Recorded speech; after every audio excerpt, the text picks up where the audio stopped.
చూసారా, మన బెల్లం కొబ్బరి చిప్పలు దాంట్లో కొంచెం కుంకుమ యాడ్ చేశాను. అది కలిపేసుకొని మనం పారాణిలాగా మెహందీలాగా పెట్టుకోవడమే. Natural home made mehndi ready అనమాట.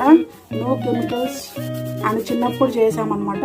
చాలామందికి ఎంతమంది ఇలా కొబ్బరి చిప్పలతో మైదా చేసుకొని పారాణిలు పెట్టుకున్నారు చెప్పండి ఫ్రెండ్స్. చూసారా, కడిగి కూడా చూపిస్తాను. చూసారు కదా, నేను హ్యాండ్ వాష్ చేశాను. హ్యాండ్ వాష్ చేసుకొని చూపిస్తున్నా. ఇంత న్యాచురల్ అన్నమాట. న్యాచురల్గా రెడ్డిష్ అయిపోయింది. చూసారా ఎంత ఈజీగా రెడీ అయిపోయిందంటే అసలు మీరు నమ్మరు.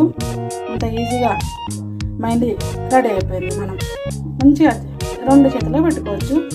న్యాచురల్ హోమ్ మేడ్ మైదా కొబ్బరి చిప్పలతో. So please do subscribe my channel.